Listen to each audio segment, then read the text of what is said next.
Shalom, enfants de Dieu, je suis très heureux de me rencontrer avec vous dans notre émission J'ai compris par les livres. Et aujourd'hui, nous parlerons de la parole de Dieu. Nous allons parler de la vie éternelle.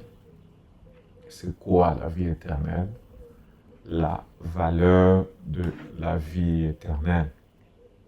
Sans plus tarder, nous allons ouvrir nos Bibles dans le livre de Jean 3,16. C'est un passage que tout le monde connaît.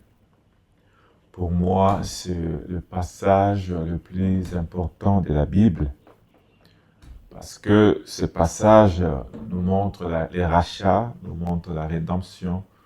Ce passage nous démontre l'amour de Dieu, à quel point Dieu nous a aimés. Frères et sœurs, comme je l'ai dit, Jean 3,16, c'est le chapitre, le verset le plus important de la Bible. Nous allons le lire dans le nom de notre Seigneur et Sauveur Jésus-Christ.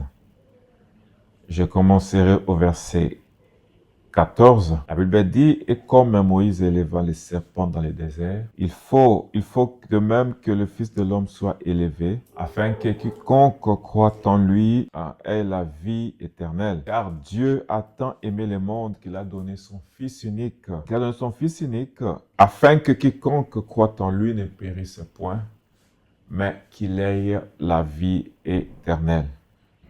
Mes frères et sœurs, la vie éternelle, comme le mot le démontre ou l'indique clairement, c'est une vie qui n'a pas de fin. C'est aussi une vie qui n'a pas commencé. L'éternité n'a pas de commencement, l'éternité n'a pas de fin. Et nous savons qu'il n'y a qu'une seule forme de vie. Et l'éternité ou la vie éternelle, c'est un homme. La vie éternelle, c'est Dieu lui-même. Le Seigneur Jésus-Christ a dit, je suis la vie, le chemin et la vérité. Amen. Et l'homme était perdu, séparé de Dieu par la désobéissance. Mes frères et sœurs, la désobéissance nous sépare toujours de Dieu. Et la séparation de l'homme avec Dieu, c'est ce qu'on appelle la mort spirituelle qui finalement conduira à la mort physique.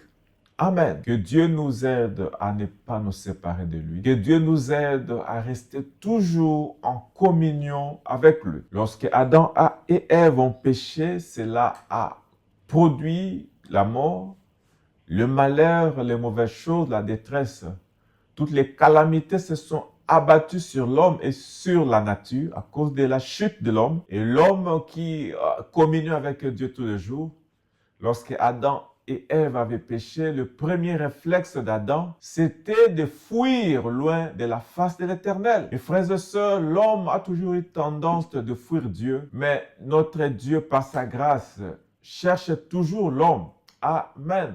Comme le Seigneur Jésus-Christ nous l'a démontré que c'est Dieu qui nous a cherchés, c'est Dieu qui nous a attirés vers lui, c'est Dieu qui a mis en nous cette capacité de croire dans sa parole. C'est la raison pour laquelle, mes bien-aimés dans le Seigneur, nous ne devons pas nous enorgueillir. Nous ne devons pas regarder les autres d'un œil dégradant, déconsidérer les autres.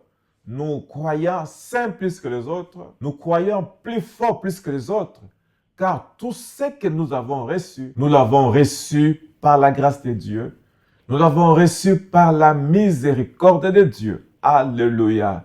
Et Dieu, par son amour, n'a pas voulu que l'homme puisse demeurer dans cet état de décadence. Dieu ne voulait pas que l'homme puisse rester dans cet état de mort spirituelle, dans cet état de séparation avec lui. Et Dieu lui-même est descendu. Il a pris la forme humaine qu'on a appelée Jésus-Christ, Fils de Dieu. Amen. Bien-aimés dans le Seigneur, quand nous parlons de Fils de Dieu, cela ne veut pas dire qu'il y a deux dieux ou trois dieux, mais ce même Dieu qui a pris la forme humaine, qui est descendu au milieu de nous, qu'on a appelé Emmanuel, Dieu parmi les hommes. Dieu voulait nous ramener à notre position originale. Dieu voulait nous ramener à cette relation que nous avions avec lui dès avant la fondation du monde. Car plus loin nous comprendrons que l'agneau de Dieu a été immolé dès avant la fondation du monde. Amen. Mes frères et sœurs, nous pouvons tout manquer sur cette terre, mais la vie éternelle, c'est quelque chose que nous ne devions jamais manquer. Nous devons vendre tout ce que nous avons. Tout ce que nous avons de plus précieux ne saurait être comparé avec la vie éternelle. Le Seigneur Jésus a dit, à quoi servirait-il à un homme s'il gagnait le monde entier et à la fin il perdait sa vie? Et il a dit encore que nous devons chercher premièrement la justice de Dieu. Nous devons chercher premièrement le royaume de Dieu. Et tout ce que nous avons besoin nous sera donné par-dessus. Alléluia. Mes frères et sœurs, nous pouvons vivre dans l'abondance. Nous pouvons mener une vie de luxure, de richesse. Mais fin de fin, nous allons mourir. Fin de fin, nous quitterons ce monde. Tu peux vivre en Europe, au village, je ne sais où, dans une villa, n'importe quelle maison. Sache-le qu'un jour, tu seras obligé de quitter ces choses, soit par la mort, soit par l'enlèvement. Mes frères et sœurs, nous sommes des pèlerins et des étrangers sur cette terre. Nous ne devrions pas nous attacher au bien de cette terre. Que notre cœur ne puisse pas s'attacher au bien de ce monde, jusqu'à arriver au point où nous négligeons la parole de Dieu. Arriver au point où nous négligeons Dieu. Gloire au Seigneur. Mais premièrement, notre Dieu, qui est le Seigneur Jésus-Christ, devrait occuper la première place dans nos cœurs. Il devrait occuper la première place dans nos âmes. Alléluia. Mes frères et sœurs, la vie éternelle est plus importante. La vie éternelle, c'est le plus grand cadeau que Dieu a offert à l'humanité. Et la vie éternelle, mes frères et sœurs, c'est un homme. C'est le Seigneur Jésus-Christ. Si vous n'avez jamais reçu Jésus dans votre cœur, c'est ici l'occasion de recevoir Jésus-Christ. Alléluia. Pour avoir la vie éternelle, c'est sans argent, sans payer quelque chose. Non, la vie éternelle, c'est gratuit. Il n'y a aucun effort à fournir. Tout ce que nous devons faire, c'est appeler Jésus, qu'il puisse venir entrer dans nos cœurs, qu'il puisse venir entrer dans nos vies, qu'il puisse diriger nos vies, qu'il puisse diriger nos cœurs. Alléluia.